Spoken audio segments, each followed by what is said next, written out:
Hello, hello. Welcome to another Healing the Child Within. My name is Nancy Muller, and I am the one and only life sensei and show host for Healing the Child Within.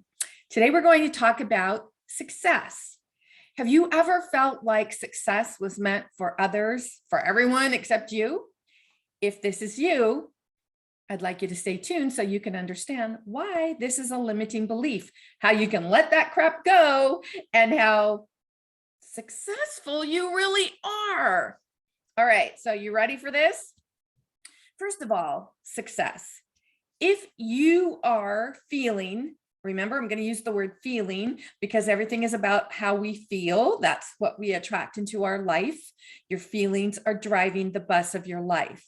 So if you are feeling unsuccessful, the first thing that you will want to do is determine your definition of the word success. Because usually when we want something, we kind of have a vague idea of what our definition is. We know, okay, the definition of the word success is XYZ, but that's not necessarily how your inner child views success or was taught what success is or was taught how success works and what it looks like. And remember, we all have an inner child, right? We all have that little boy or girl inside of us who was taught or intuited everything we believe to be true and brought those with us into our adult lives. And so all of us adults are walking around adulting and we're making choices based on beliefs that were taught to us or we intuited in childhood. So some of our beliefs, great, we want to hold on to them. Some of them bear looking at. Some of them are instrumental in the trauma that we hold in our body. And we also have the opportunity to let that go. But today we're going to be talking about success and how you define it, how you determine whether you're successful or you're not successful. Now, one of the things that I learned years and years and years ago from my awesome mentor, Jack Canfield, was how to maybe start a list of your successes. And he teaches this in his success principles and in his workshops. And when I very first heard this from him, I thought, okay, that sounds like a good plan. So of course, I set about to making this list. And what he teaches is create a list of all your successes. And then he goes on to share about this one workshop that he was doing. And there was a woman in there and she's like, I ain't got no successes, Mr. Canfield. I ain't got no successes. And Jack was looking at her. And of course, he doesn't know the backstory of anyone sitting in the room, but he noticed that she had on a beautiful dress. And he said, you're wearing a very lovely dress today. And she's like, oh, thank you. And she seemed down about, this dress. And he said, did you get it at your favorite store? And she goes, oh no, Mr. Canfield, I can't afford to buy no dresses at no store. I made this. This is homemade. And Jack was looking at the dress and it was plaid, which means, you have to be a really good seamstress to line up the lines in the plaid and make sure everything is lined up exactly so. And he really thought about how, I'll use the word successful she is and how talented she is to be able to make this dress. But you see, she didn't see it as a success. She saw it as something that was a necessary obligation for her if she wanted to, wear clothes. She had to make them. So she did not see this as a success. And then Jack asked her another question. He said, well, what does your day look like? And she's like, well, I have siblings and I have to take care of them and I make clothes for them as well. And I feed them and I get them off to school on time. And Jack just looked at her and he said, ma'am, you are more successful than most adult women I know. Do you not see that everything that you do is a success? And then he proceeded to lay it out for her about, how she was so talented at sewing and taking care of her siblings, and how she was doing her day-to-day chores, I'll guess you call that. So, or what was expected of her. So she started to see the things that she does from a different point of view. But it's not like Jack would just point things out and she was like, oh, cool, I'm very successful. And that's the same way it's going to work for you. Because if you have viewed your life as unsuccessful, if you have viewed yourself as, I am not successful, I don't know how to do things, and then you compare yourself to other people and you just think that you are lacking. Or I used to think that I was one of the have-nots, that there are people in this world who have things, they have a beautiful home and loving family and lots of money and new cars and store-bought clothing. And, I used to think they are the haves and my family is the have-nots. When I was growing up, I can't even say we lived paycheck to paycheck, because sometimes there wasn't a paycheck. So often the church fed and clothed us, which meant that, we got the cans of things that nobody else wants in their cupboard. And so it wasn't like my mom could just go to the store and say, okay, we're going to buy all of these things this week. So I really viewed my life and myself as a have-not. So when you're in that feeling of have-not, what is that? That's a feeling of lack. And remember, whatever you're feeling is the vibration that you're putting out into the universe, and the universe has no choice but to send back to you more of what you are putting out there. So if you are wondering why you view yourself as unsuccessful, if you are wondering, why do things seem to, happen for the best ever and then goes away, and then maybe a little bit of yay and a little bit of no, nay, I don't want that. Well, let's think about this again, because first of all, remember, you have to be very clear on your definition of success. What does success look like for you? So you want to get out a piece of paper. And again, I love my mind mapping. If this is easy for you, you can draw a circle in the middle of the paper and, write in that circle success, and then draw lines out from that circle with more circles at the end of each line. You could just keep going and going and going. And so in every circle, you want to write something that has to do with your view or understanding or definition of success. So for you, it might be success in the middle, and then a new car every year. I don't know, Ivy League school certificate, a diploma.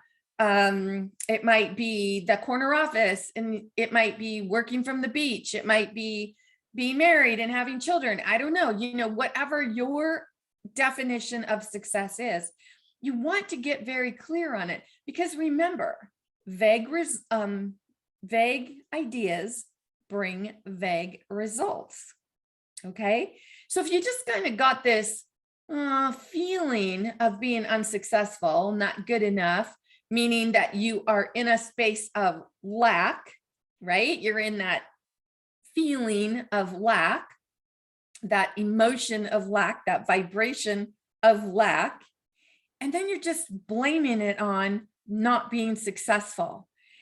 Then you see how you are correlating your lack of success with how you're feeling. You're making your outcome match what you feel, instead of feeling amazing and successful and then creating your outcome from that, creating your reality. Most people think that we create from the outside in. Oh, when I have that new car or that perfect mate or whatever, the perfect body, then I will be happy. Then I will be successful. But if you don't feel like a success inside, if you don't wake up every morning going, I am so freaking successful. Yes. Then how are you going to manifest or attract to you that success that you say you want? Now, here's another thing to think about. I kind of took that a step farther, what Jack was teaching about writing all your successes. And I created what I call an I love me wall.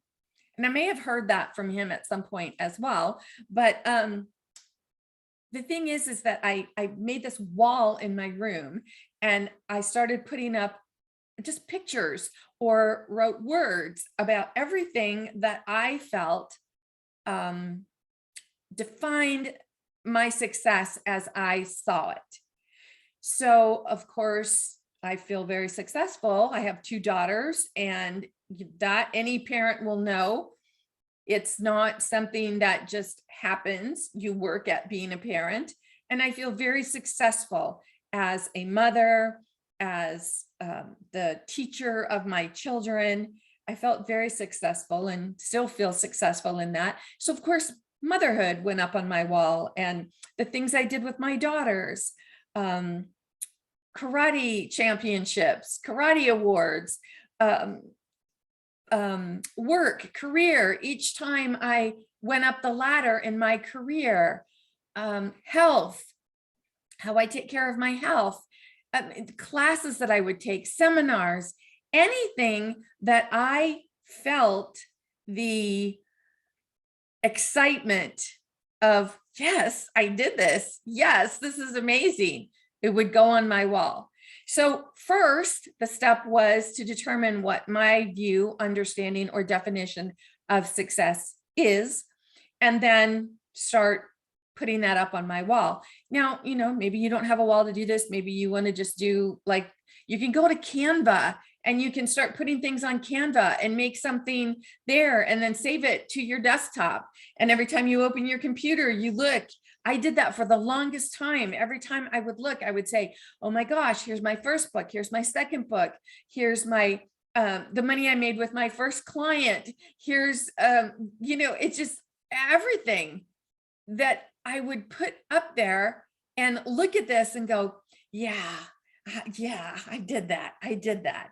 And the thing is, the reason that it's really important to remind yourself to have these reminders out where you can see them is because we tend to forget. We tend to put that stuff in the background and we tend to say, oh, today's just not going well. I'm not feeling as successful as I should be, or I didn't meet that goal, or whatever it is. And when we go down that negative rabbit hole of how we feel, remember, then that's when we start bringing all the grumblies to us, right? Oh yeah, and this hasn't happened yet, and this hasn't happened, and oh, I'm never gonna do this, and then we start comparing ourselves to other people, and then we start judging ourselves for where we are. So again, it's very important for you to first define what your idea of success is. And the way Jack teaches it, he suggests, you go way back to childhood, whatever, it doesn't matter. Did you get an award in Girl Scouts or Boy Scouts or, whatever it is. I was just have to think for a minute, because for me, there's a lot of things that I don't remember from childhood. And so for me, it was a stretch to really go back and go, okay, because he breaks it down to birth to 5 years, 5 years to 10 years, 10 years to 15 years. If you can, divide your life that way, that's also a good way to do that. But mind mapping works well as well. You can put success on there and you can use your mind map, or you can, create a scale of birth to 5 years, just like Jack talks about. So the thing is getting very clear on what your definition of success is. So let's take one day. If you were to wake up and say, okay, today I am successful, and pay attention. And this is why meditation is so powerful, because you have all the answers. You have the answers for you. I can give you hints, suggestions, exercise, tools, till the cows come home. But if these don't work for you, then you're not going to be in alignment with who you are and how you view and determine and define success. So the first thing is, what is your definition of success? If you wake up one day, just pick a day and you say, today I am successful.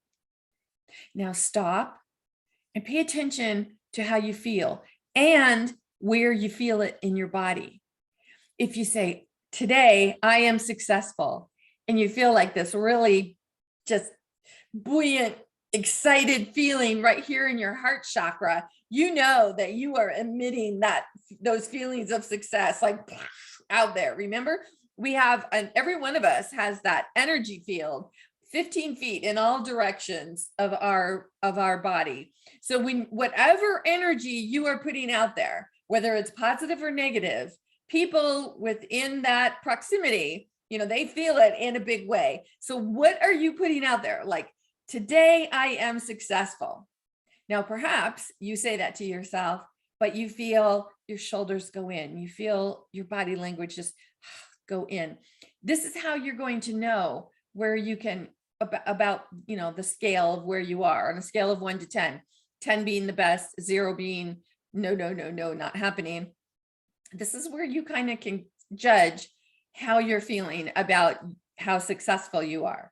So when you say to yourself, today I am successful. Now, notice I said today, because if you say I am successful, but you feel that success is passing you by, or that it's not happening for you, that is a blanket statement, right? I am successful. And you might have a lot of argument within your mind, like your ego self is saying, no, that's not true. And then your higher self is saying, yes, it is. Look at this. But, so you have this tug of war going back and forth within you. And so pay attention. We're going to say, today I am successful. And what's really powerful is if you can say that to yourself, looking at yourself in the mirror. Go up to the mirror, look yourself straight in the eyes, and just watch and say, today I am successful. Now, how does that make you feel? Where in your body are you feeling it, whether positive or negative?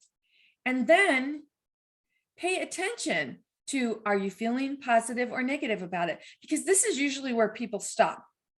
Because you start to feel negative for whatever reason, you don't believe it, whatever your reason is.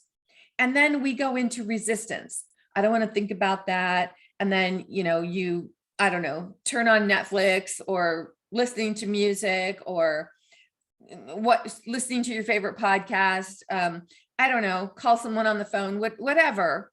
And you don't give yourself the opportunity to feel into what you're feeling when you say, today I am successful. That's why this is called inner work, right? Because only you have the answer. So if you're not willing to do the inner work, how do you expect to have this expansion of self?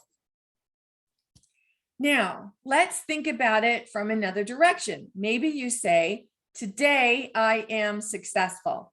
And you stop and you really do give yourself kudos for, yep, I've managed to do X, Y, and Z, and I'm feeling like I'm all that and a box of chocolates. Life is great. And then you find yourself just, oh, yeah, I am successful. Today, I just need a break. Today, I don't want to do anything that's going to, I don't know, pull me or I don't want anyone to need me. I don't want to give anything of myself. And you find yourself just in that space of, now pay attention to this as well, because this can be a sign of resignation, or this can be a sign of gifting yourself that opportunity to relax, to just say, yes, I am successful, and I'm going to keep expanding from this feeling of success. But also, likewise, remember, there's contrast for everything. If you tell yourself, today, I just need a break. Today, I don't want to do anything that I've been doing to get to this point of success. I really just need a break. Okay, this can be considered self-care.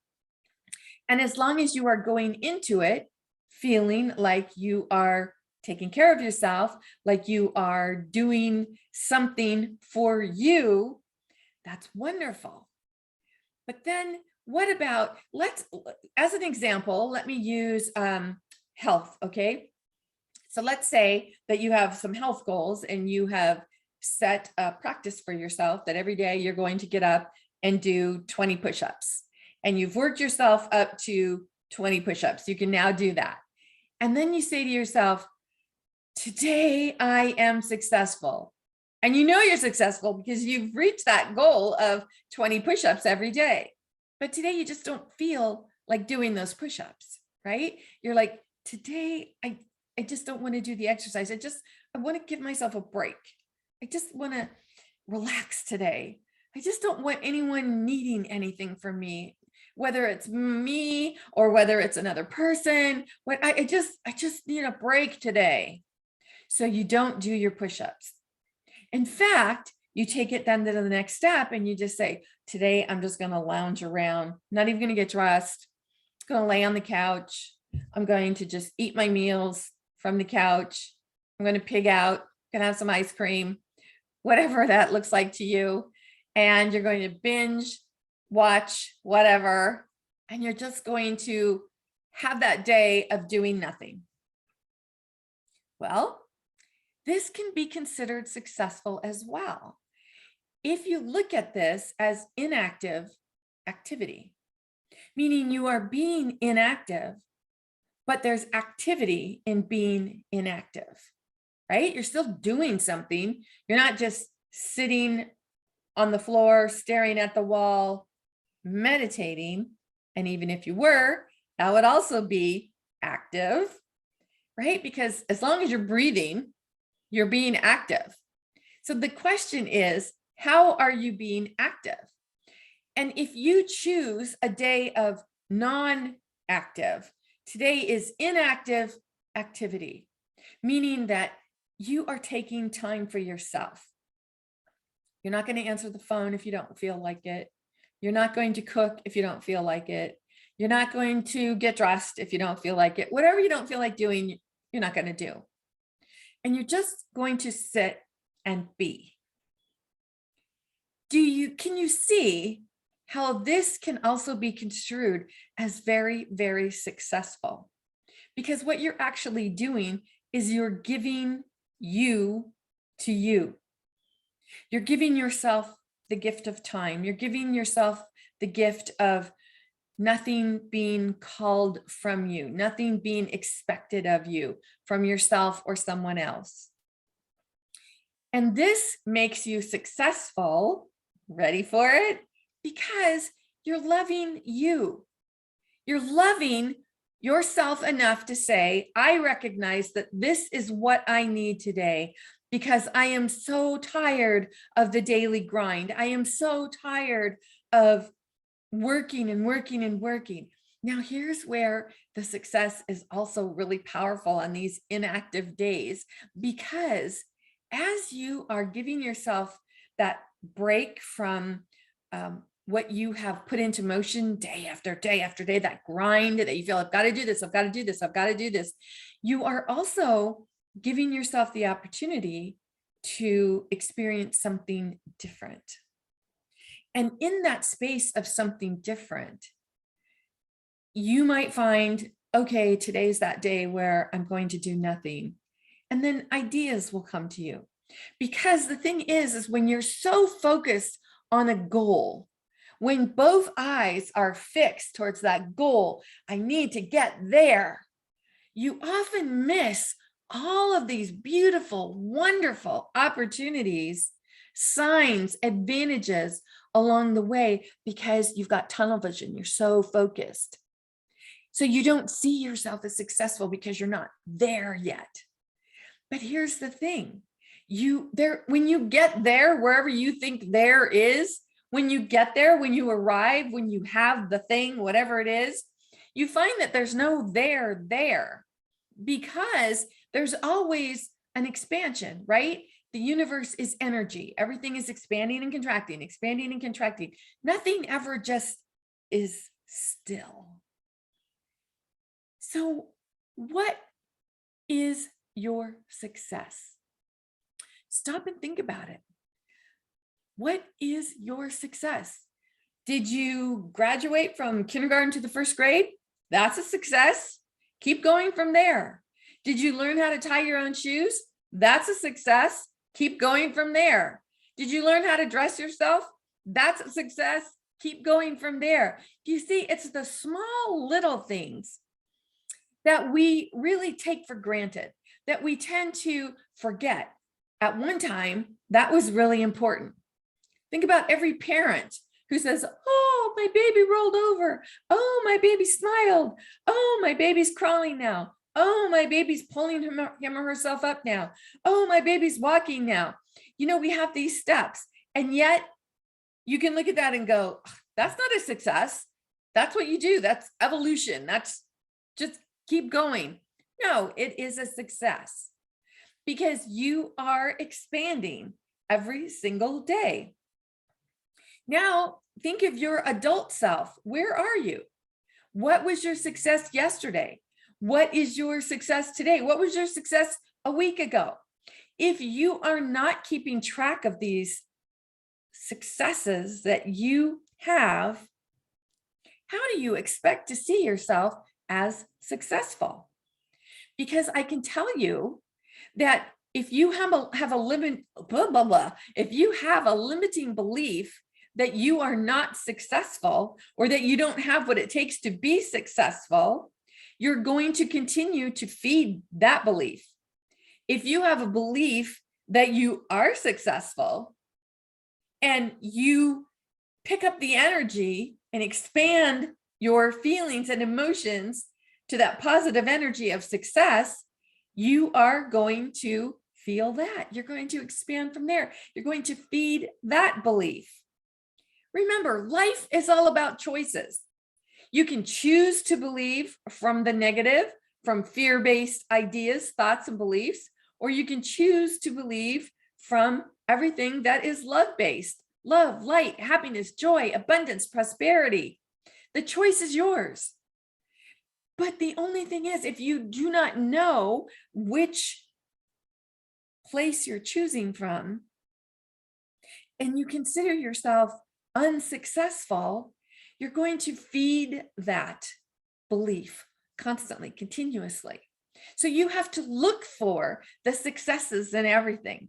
You have to remind yourself of why you are so amazing, why you are so fabulous. And it all starts with that conversation that you're going to have with yourself. If you would love any help with this, if you would love assistance, I invite you to visit my website at masteringyourbeliefs.com. Get your free download, take the e-course, book a Sensei session with me, whatever calls to you. There is plenty of information there that can keep you busy for as long as you want to keep busy. And it's all about reminding you that you are amazing, that you are powerful, that you are creative beyond belief. But most of us still have that inner child directing us, saying, no, it's you know, that place of fear that we need to think from. It's that place of darkness that we need to think from. It's that place of not being able to that we need to draw from. It's that place of being a have-not that we need to draw from. The choice is yours. You get to choose. Do you want to continue to believe in something that is negative, or do you want to believe in something that is positive? And if you're telling me, you know, I can't just change my belief, obviously look around. My reality is showing you that it's not true. Remember, we create from the inside out, not from the outside in. So know what you're feeling at any given moment and where you're feeling it in your body. In the meantime, this is Nancy Muller, the one and only Life Sensei, saying ciao for now.